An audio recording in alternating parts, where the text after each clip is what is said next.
আমি আপনাদের সকলকে দীর্ঘক্ষণ অপেক্ষা করার জন্য আমি নিজে ক্ষমা চেয়ে নিচ্ছি, কিন্তু আমাদের মিটিং চলেছে প্রায় 6টা থেকে 12:15, মানে 6টা থেকে প্রসেস শেষ হতে এখন ঘড়িতে কটা বাজে? 12টা বাজে 10 মিনিট বাকি। জাস্ট 5 মিনিট আগে আমাদের জুনিয়র ডাক্তারদের টিমটা বেরিয়ে গেল। ওনাদের পক্ষ থেকে 42 জন সাইন করেছেন। এখানে আপনারা দেখতে পাচ্ছেন মনোজ পন্ত আমাদের পক্ষ থেকে chief secretary, government of West বেঙ্গলের পক্ষ থেকে মিনিটসে সই করেছেন, এবং ডাক্তারদের পক্ষ থেকে, জুনিয়র ডাক্তারদের পক্ষ থেকে 42 জনের প্রত্যেকেই তারা তাদের সিগনেচার করেছেন।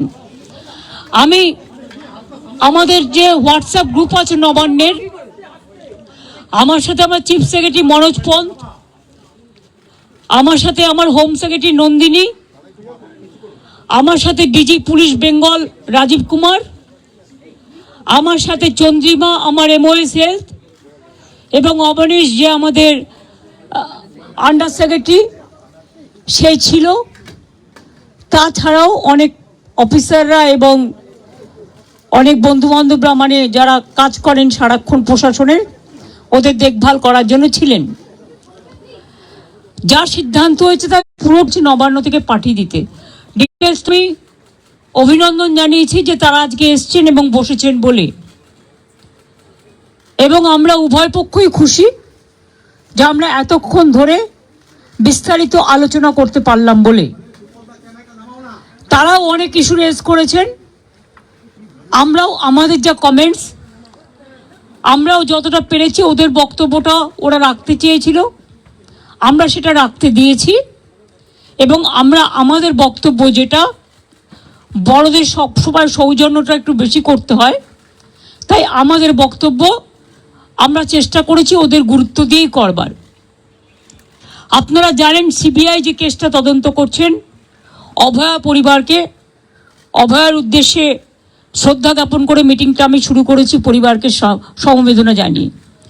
এবং ওদের যে 5টা ডিমান্ড ছিল তার মধ্যে ফার্স্ট ডিমান্ড তো ইনভেস্টিগেশন সিবিআই, ওটা তো অলরেডি সিবিআই করছে এবং সুপ্রিম কোর্ট মনিটরিং করছে, ওটা নিয়ে তো আমাদের হাতে নেই।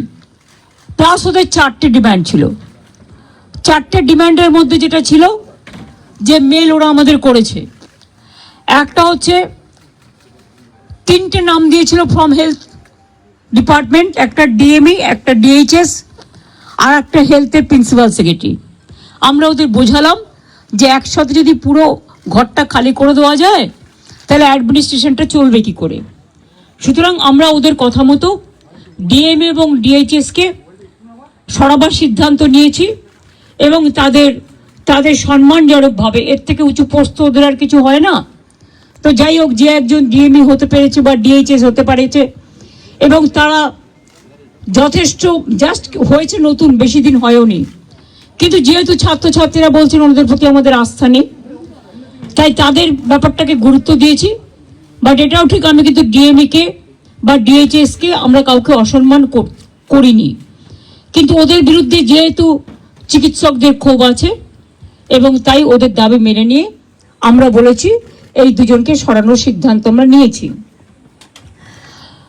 3 নম্বর হচ্ছে ওদের যেটা ডিমান্ড ছিল 4 নম্বর, 3টের মধ্যে 2টো করলাম।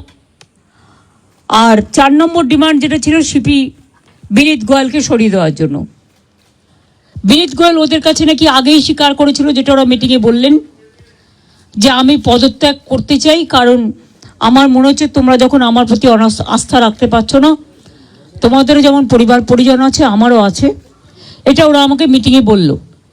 এবং বলার পরে আমরা কথা বলি নিজেদের মধ্যে, সিদ্ধান্ত নিয়েছি আগামীকাল 4টের পর আমরা কলকাতা পুলিশ বদল আনব, এবং নতুন সিপিকে দায়িত্বভার বিনীত দেবেন যতক্ষণ পর্যন্ত কোর্ট কেসটা কাল কমপ্লিট না হচ্ছে।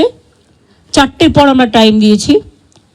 সেক্ষেত্রে নতুন সিপি এবং আরও কিছু পুলিশের রদবদল হবে, সেটা চিফ সেক্রেটারি কালকে নোটিফাইড করে দেবেন আফটার 4 o'clock, এবং বিনীত যেখানে কাজ করতে চেয়েছে সেখানেই তাকে দেওয়া হয়েছে। আমরা এটাও বলেছি দেখো, পুলিশ আমাদের ফোর্স এবং তারা সারাক্ষণ কাজ করেন, তাদের দিকটাও আমাদের দেখা উচিত থেকেই। যেহেতু ওই দিন সিপি পৌঁছবার আগে নর্থের ডিসি পৌঁছেছিলেন আগে এবং 14 তারিখে ঘটনাটা ঘটেছিল এবং ওরা অভিযোগ করেছিল, যার জন্য নর্থের ডিসিকেও সরিয়ে দেওয়ার সিদ্ধান্ত হয়েছে। ওখানে কাকে দায়িত্ব দেওয়া হবে সেটা কালকে ডিসাইড হবে। এছাড়াও সেফটি, সিকিউরিটি, হসপিটালের ডেভেলপমেন্ট, ইনফ্রাস্ট্রাকচার গুরুত্ব দিয়ে দেখা হবে এবং এক্ষেত্রে টাইম টু টাইম যদি কোনো প্রবলেম অ্যারাইজ করে চিফ সেক্রেটারির আন্ডারে একটি কমিটি বানিয়ে দেওয়া হয়েছে, যেখানে চিফ সেক্রেটারি নিজে দায়িত্ব নিয়ে ওরা যদি কথা বলতে চায়, chief secretary, home secretary, DG CP থাকবেন, তারা তাদের বক্তব্য জানাতেই পারেন। এইসব নানা রকম কথাবার্তা চলার পর আমরা, যেহেতু ডিটেলসটা আপনারা মেলেই পেয়ে যাবেন, আমি এটা বলি মিটিংটা পজিটিভ হয়েছে বলে আমি মনে করি। ওরাও নিশ্চয়ই মনে করে, তারাই বা সাইন করবে কেন, আর আমাদের চিফ সেক্রেটারি বা সাইন করবে কেন? আমরা বরঞ্চ ওদের দাবি একটু বেশি মেনেছি, তার কারণ ওরা ছোট বলে।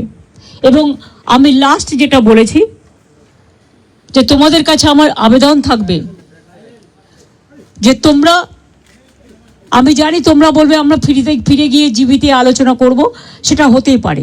তোমাদের মধ্যে অনেকগুলো গ্রুপ আছে, অনেকগুলো মেডিকেল কলেজ আছে, হসপিটাল আছে, ঠিক আছে, তোমরা ফিরে গিয়ে আলোচনা করো, কিন্তু যেটা এখানে মিনিটসে সাইন করেছি আমরা দুপক্ষ, এরপর তোমরা কাজে যোগদান করো মানুষের স্বার্থে।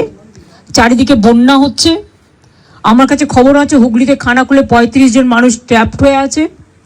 তাদের আগে বেরোতে বলা হয়েছিল, তারা বেরোতে পারেনি, কিন্তু জল হঠাৎ করে ছেড়ে দিয়েছে ডিভিসি, পাঞ্চেত এবং তেনুঘাট। মিটিং শেষ হওয়ার পরেও আমি হেমন্ত সোরেনের সাথে 3 বার কথা বলেছি, তাকে আমি বারবার রিকোয়েস্ট করেছি। হ্যাঁ, বলেছি আমি যে আপনারা প্লিজ কর্মবিরতি তুলুন। এত কিছু আলোচনা, আপনাদের 4টের মধ্যে 3টে ডিমান্ডই মেনে নিয়েছি। তাছাড়াও সিসিটিভি, লাইট, রেস্টরুম, ওয়াশরুম এগুলো করে দেওয়ার ব্যাপারেও 100 কোটি টাকা দেওয়া হয়েছে। এবং এছাড়াও সিকিউরিটি অডিটিং এর ব্যাপারেও আমরা দেখছি, সবার যাতে নিরাপত্তা থাকে আমাদের যতদূর সম্ভব আমরা করব। আপনাদেরও বলবো লক্ষ্য রাখতে, কারণ দায়বদ্ধতা কিন্তু বোথ সাইডেরই থাকে।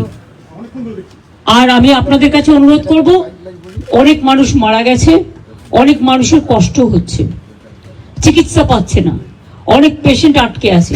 সুতরাং মানুষ মনে করে আপনারাই তাদের ভগবান। সুতরাং আপনাদের আমি কাজে ফিরতে অনুরোধ করব। সমস্যা থাকলে সমাধান করতে হয়, আলোচনার পথ সবসময় খোলা থাকে।